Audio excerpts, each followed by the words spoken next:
Hello बच्चों, नमस्कार। Welcome to अभिषेक पाठशाला।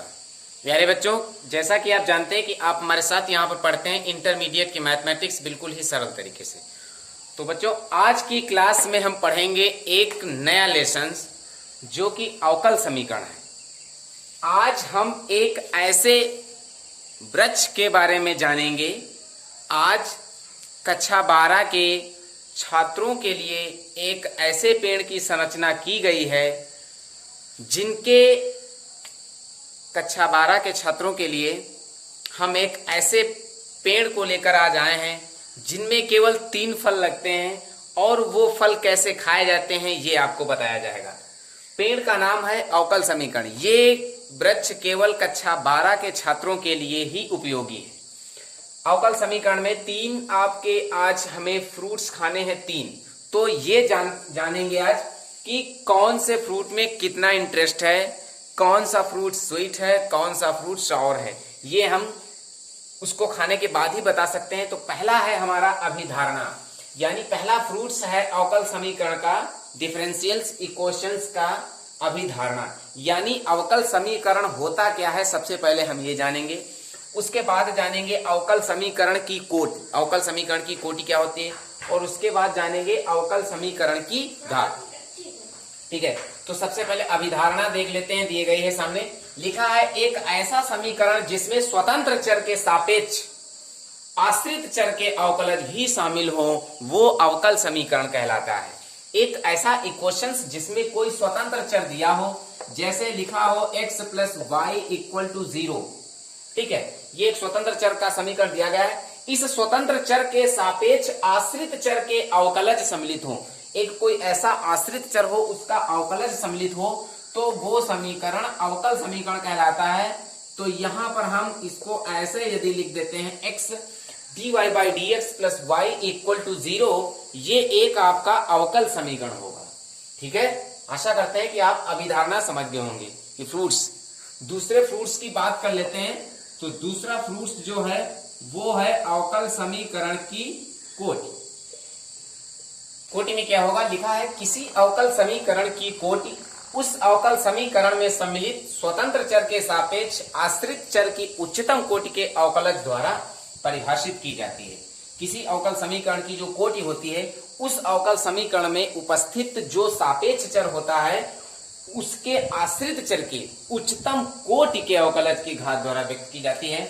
जैसे लिखा हो dy by d x equal to e की एक्स, तो इसमें जो कोटि होगी वो तुम्हारी होगी 1। ये हम जान कैसे पाएंगे, यहाँ पर जो आश्रित चर है वो dy बाई डी एक्स है। dy बाई डी एक्स की उच्चतम घात कितनी है, उच्चतम घात इसकी यहाँ पर 1 है। उच्चतम कोटि या उच्चतम घात के अवकलज द्वारा इसका अवकलन कितनी बार किया गया, 1 बार किया गया, इसलिए इसकी कोटि क्या होगी, 1 होगी। नेक्स्ट देख लेते हैं, दिया गया है d square y upon d x square plus y equal to 0। यदि इस प्रकार का क्वेश्चन है तो इसमें कोटि कितनी होगी, इसमें कोटि होगी 2। कैसे, यहाँ पर जो आपका उच्चतम कोटि का आश्रित चर का उच्चतम कोटि का जो अवकलज है वो है d square y upon d x square. ठीक है, तो यहाँ पे d square y upon d x square अर्थात इसको 2 बार अवकलित किया गया है, इसलिए इसकी अधिकतम जो कोटि होगी वो कितनी होगी, 2 होगी। ठीक है, अब बात कर लेते हैं अवकल समीकरण नामक पेड़ के लास्ट फल की बात, जो कि घात है। कैसे जानेंगे कि अवकल समीकरण की घात क्या है। यदि एक दिया है अवकल समीकरण अवकलजों का बहुपद समीकरण है, यदि एक अवकल समीकरण अवकलजों का बहुपद समीकरण है तो उस अवकल समीकरण में उपस्थित उच्चतम कोटि के अवकलज की उच्चतम घात, उस अवकल समीकरण में उपस्थित उच्चतम कोटि के अवकलज की उच्चतम घात अवकल समीकरण की घात कहलाती है।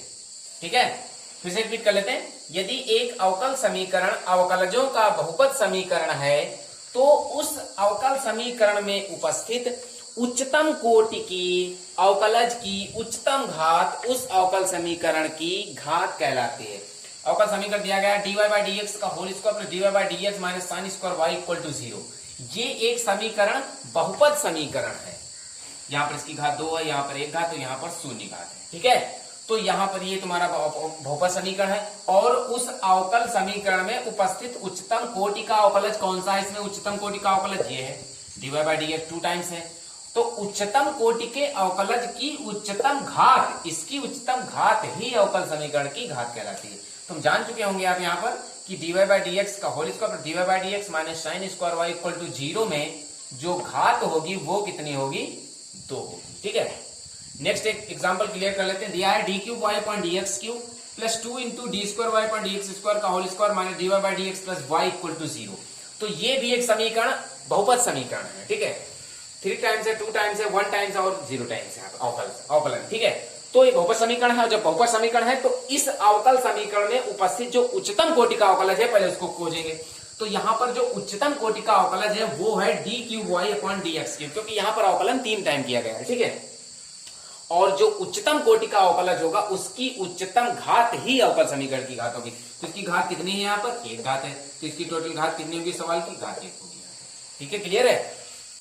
बहुत ही खास बात है, लिखा है नोट्स में कि अवकल समीकरण की कोटि एवं घात सदैव धनात्मक होते हैं। ये बात आपको अपने माइंड में परफेक्टली उतार लेनी है और इसको एक अच्छे लॉकर में लॉक कर लेना है। क्या कि अवकल समीकरण की कोटि और घात सदैव पॉजिटिव होते हैं, प्लस में लिखी जाती है, माइनस में कभी नहीं होती। ठीक है, क्लियर है? तो बच्चा कैसी लगी आज की वीडियो, कैसे लगी क्वेश्चंस, कैसा लगा हमारा अवकल समीकरण नामक पेड़ और उसके ये 3 फ्रूट अभिधारणा, कोटि एवं घात, कैसा इसमें इंटरेस्ट आया है हमें कमेंट करके जरूर बताइएगा। बहुत जल्द आपको मिलते हैं इसकी एक्सरसाइज में, जो कि रिलेटिव होगी पहली एक्सरसाइज कोटि एवं घात में, यानी अवकल समीकरण की पहली घात में हम पहले एक्सरसाइज में जानेंगे कि कोटि और घात कैसे निकाली जाती है। इसलिए यहाँ पर हमने आपको कोटि और घात की डिफिनेशन के बारे में बताया है। ठीक है, तो यदि हमारा वीडियो आपको कंफर्म क्लियर हुआ है तो प्लीज़ हमारे चैनल को लाइक, सब्सक्राइब और अपने उन मित्रों के पास जरूर शेयर कीजिए जो मैथमेटिक्स में काफ़ी कमज़ोर हैं, जिन्हें लेसन्स के सवाल लगाना बहुत ही टफ लगता है और वो इजीली तरीके से नहीं समझ पा रहे हैं। उनसे बताइए कि हमारे चैनल पर विजिट करें और पाएँ कि किस प्रकार से आसान तरीके से अवकल समीकरण नामक पेड़ को अपने घर में लगाएं और उनसे उत्पन्न हुए फलों को इंटरेस्टेड रूप में खाएं और उनके स्वाद को ग्रहण करें। हेलो दोस्तों, मैं अभिषेक और आप देख रहे हैं हमारा यूट्यूब चैनल अभिषेक पाठशाला। दोस्तों, जैसा कि आप जानते हैं कि आप इस चर्चित चैनल पर पढ़ते हैं इंटरमीडिएट के मैथमेटिक्स बिल्कुल ही सरल तरीके से। तो दोस्तों, आज की क्लास में हम लेकर आए हैं आपके लिए एक्सरसाइज 9.1 जो कि अवकल समीकरण से ली गई है। वहां पर आज हम जानेंगे एक्सरसाइज 9.1 में कि कैसे अवकल समीकरण के अंतर्गत आने वाले प्रश्नों की कोटियां तथा घातें कैसे निकाली जाती हैं, ये आज जानेंगे बहुत ही इजी तरीके से। तो वीडियो को स्टार्ट करने से पहले मैं आपको बता दूं, यदि अभी तक आपने हमारे चैनल को सब्सक्राइब नहीं किया है तो प्लीज़ सब्सक्राइब कर दीजिए, और यदि आप चाहते हैं कि मेरा वीडियो सबसे पहले आपके पास पहुंचे तो बेल आइकन को भी प्रेस करना ना भूलें और देखते रहिए कि किस प्रकार से स्टेप बाय स्टेप कठिन से कठिन प्रश्नों को एक आसान तरीके से कैसे हल किया जाता है। चलिए देख लेते हैं। एक्सरसाइज 9 में दिया गया 1 से 10 तक के प्रश्नों में प्रत्येक अवकल समीकरण की कोटि और घात ज्ञात करनी। पहला क्वेश्चन आपके सामने दिया गया है और इसकी ज्ञात करना है कोटि तथा घात। हमने आपको पिछले वीडियो में बताया है कि कोटि की क्या डेफिनेशन होती है और घात की क्या डेफिनेशन होती है। यदि आपने अभी तक उसको लर्न नहीं किया है तो प्लीज अपनी कॉपी को खोलिए और जहां पर कोटि और घात आपने लिखी है, उनकी डेफिनेशन को लिखा है, उनको आप एक बार लर्न कीजिए और उसके बाद देखिए कि कोटि क्या होती है। ठीक है, खोला? यदि नहीं खोला है तो आप हमसे सुन लीजिए, हम बता देंगे। कोटि क्या है? कोटि होती है, हमने आपको बताया है, किसी अवकल समीकरण की कोटि उस अवकल समीकरण में उपस्थित स्वतंत्र चर, उस अवकल समीकरण में उपस्थित स्वतंत्र चर के सापेक्ष आश्रित चर की उच्चतम कोटि, आश्रित चर के उच्चतम कोटि के अवकलज की द्वारा परिभाषित की जाती है। फिर से देख लेते हैं। किसी अवकल समीकरण की कोटि उस अवकल समीकरण में उपस्थित स्वतंत्र चर के सापेक्ष आश्रित चर के उच्चतम कोटि के अवकलज को बताती है। तो यहां पर जो आपका आश्रित चर है dy/dx है, कितने टाइम्स दिया गया है? 4 टाइम्स इसका अवकलन किया गया है और इसके आगे वाले पद में y का मतलब dy/dx को 3 टाइम अवकलित किया गया है और यहाँ पर साइन दिया गया है। तो कोटि हमें निकालना है इसकी। तो यहाँ पर देख रहे हैं कि सबसे उच्चतम घात का जो अवकलज है उच्चतम कोटि का, वो है d4y/dx की पावर 4। ठीक है, अब इसकी उच्चतम कोटि जो होगी, उच्चतम अवकलज का जो फलन है वही हमारी कोटि होगी। तो यहाँ पर d की पावर 4y/dx की पावर 4 है, तो ये 4 टाइम दिया गया है। जितने बार अवकलित किया जाएगा, जितना उच्चतम अवकलज जो होगा वही हमारी कोटि कहलाएगी। तो यहाँ पर इसकी कोटि कितनी होगी? 4 होगी। ठीक है, अब हम बात कर लेते हैं घात की इसी क्वेश्चंस में। तो देखिए घात कैसे निकालें कि घात जैसे बायां पक्ष में सबसे पहले हमें पता करना पड़ता है कि घात में जो आपका समीकरण दिया गया है वो बहुपद है या नहीं। सबसे पहले ये काउंट कर लेते हैं। यहां पर दिया गया डी की पावर 4y अपॉन dx की 4 प्लस साइन डी की पावर 4y अपॉन dx की 4 नहीं दिया गया है, इसलिए ये वाला जो इक्वेशंस है ये एक बहुपद समीकरण नहीं है। और जब बहुपद समीकरण नहीं होगा तो इसकी जो घात होगी वो परिभाषित नहीं होगी। ठीक है, क्लियर है? दूसरा क्लियर कर लेते हैं। अब बात कर लेते हैं सेकेंड क्वेश्चन की। दिया है y dash plus 5y equal to 0, इसमें ज्ञात करना है कोटि। तो हमने आपको अभी बताया कोटि क्या होती है? उपस्थित अवकल समीकरण में उपस्थित उच्चतम कोटि का अवकलज।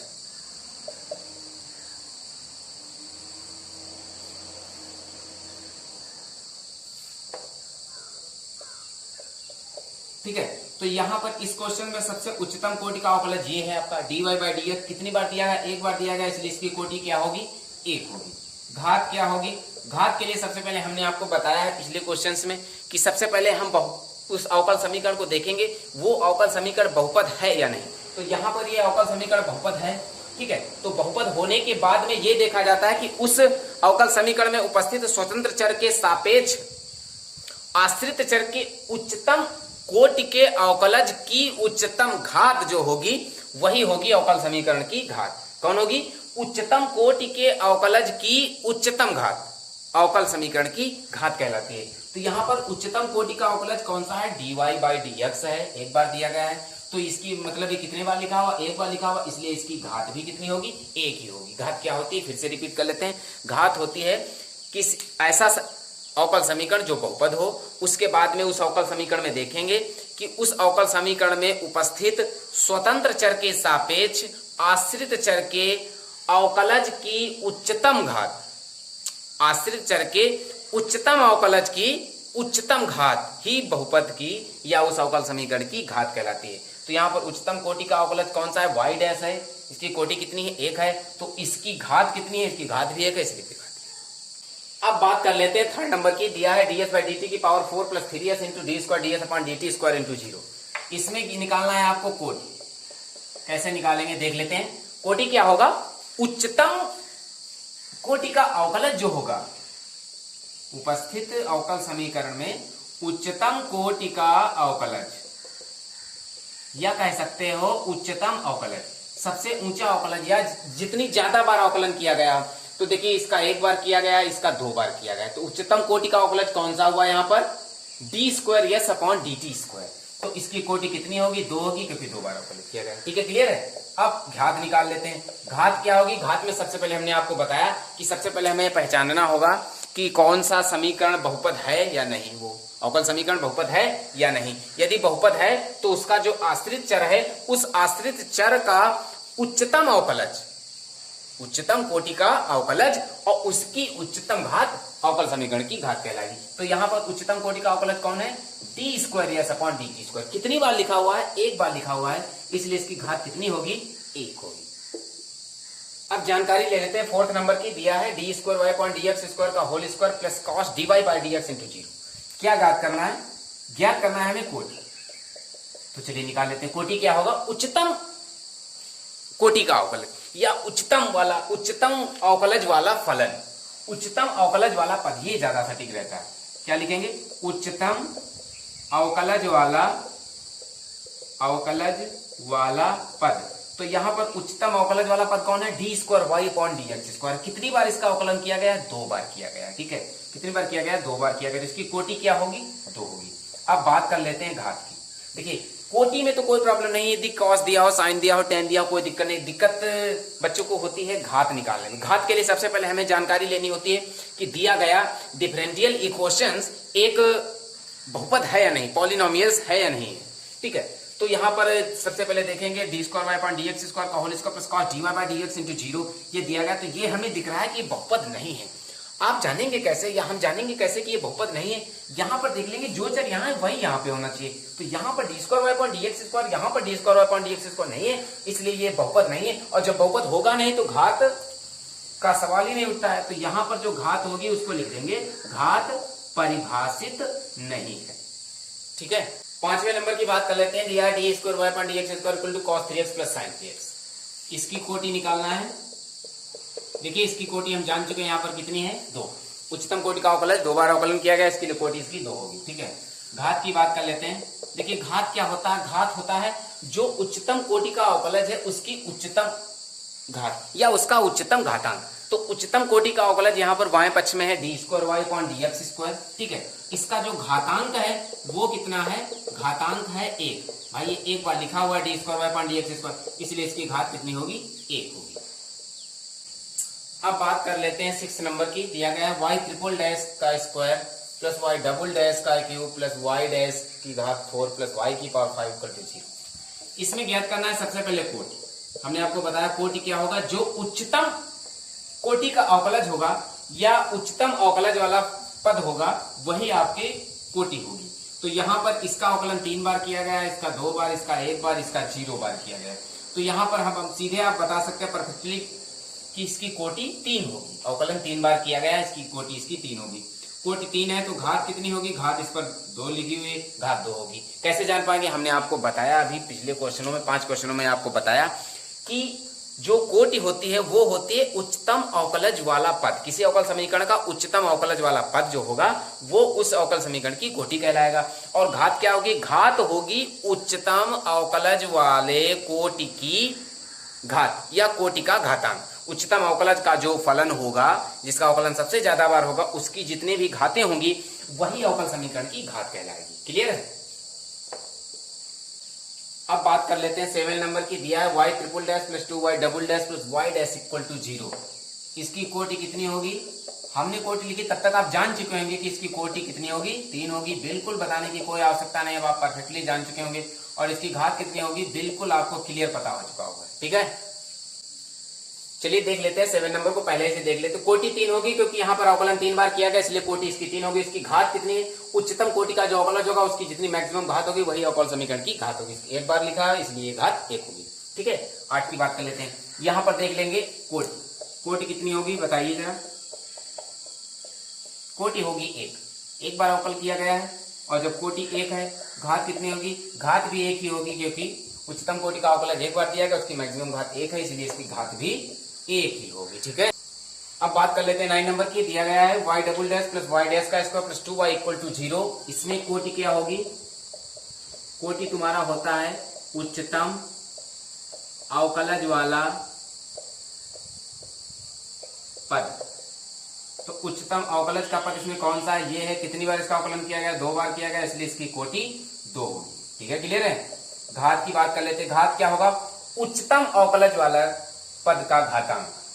जिसका अवकलज उच्चतम होगा, उच्चतम अवकलज का घातांक। तो उच्चतम अवकलज कौन सा है, y डबल डैश है। ये कितनी बार लिखा हुआ है, 1 बार लिखा हुआ, इसलिए इसकी घात 1 होगी। अब बात कर लेते हैं 10 नंबर की। दिया है y double dash plus 2y dash plus sine y equal to 0। इसमें आपको ज्ञात करना है कोटि इसकी। तो देखिए कोटि क्या होती है, हमने आपको बताया उच्चतम अवकलज वाला पद। तो इस अवकल समीकरण में उच्चतम अवकलज वाला पद यही है y double dash. y double dash 2 बार अवकलन किया गया, इसलिए इसकी कोटि 2 होगी। अब बात कर लेते हैं घात की। तो घात क्या होगी, घात होगी उच्चतम अवकलज का घातांक। जो उच्चतम अवकलज वाला पद है y डबल डैश है, इसका घातांक 1 है, इसलिए इसकी घात कितनी होगी, 1 होगी। बात कर लेते हैं 11 नंबर की। दिया है अवकल समीकरण की घात ज्ञात करनी है। एक ऑब्जेक्टिव टाइप क्वेश्चन है, तो हम यहाँ पर देख लेते हैं। सॉरी, इसके विकल्प नहीं लिखे हैं हमने। ए वाला विकल्प 3 है, बी वाला विकल्प 2 है, सी वाला विकल्प 1 है और डी वाला विकल्प है परिभाषित नहीं। ये इसके विकल्प है, इसमें कौन क्लियर है उसको चूज। बात कर लेते हैं, देख लेते हैं इसकी घात ज्ञात करनी है। हमने आपको क्या बताया था घात के बारे में, हमने आपको बताया कि उच्चतम अवकलज वाला पद, किसी भी अवकल समीकरण में उच्चतम अवकलज वाला पद का उच्चतम घातांक उस अवकल समीकरण की घात कहलाता है। घात को निकालने से पहले फिर से हाईलाइट कर लेते हैं कि दिया गया अवकल समीकरण एक बहुपद है या नहीं। बहुपद समीकरण यदि है तो घात इसकी ज्ञात की जा सकती है, नहीं तो नहीं ज्ञात की जा सकती। क्लियर कर लेते हैं, 3 बार है, 2 बार है, 1 बार है, लेकिन यहां पर साइन के पास में दिया गया है dy बाई डी एक्स, अवकलन दिया गया है साइन के साथ में, इसलिए ये ऐसा नहीं हो सकता, ये एक आपका बहुपद समीकरण नहीं है। ठीक है, क्योंकि यदि यहां पर लिखा होता साइन y तो ये आपका बहुपद समीकरण होता है, लेकिन यहाँ पर अवकलन के टाइम में दिया गया है, इसलिए बहुपद समीकरण नहीं है। जब ये बहुपद समीकरण नहीं है तो इसकी घात जो होगी वो परिभाषित नहीं है। ठीक है, परिभाषित नहीं है, और जब घात परिभाषित नहीं है तो इसका डी वाला विकल्प होगा।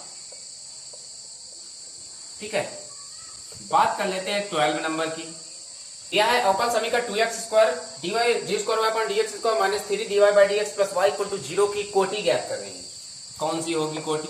तो सबसे पहले कोटि को हाईलाइट कर ले। तो कोटि क्या होती है, हमने आपको बताया, बहुत बार बताया आपको, जितने क्वेश्चंस हल कराए हमने आज के एक्सरसाइज में उसमें सभी में बताया है कि कोटि क्या होती है। कोटि होती है, फिर से देख लेते हैं, ध्यान देते हैं, उच्चतम अवकलज वाला फलन।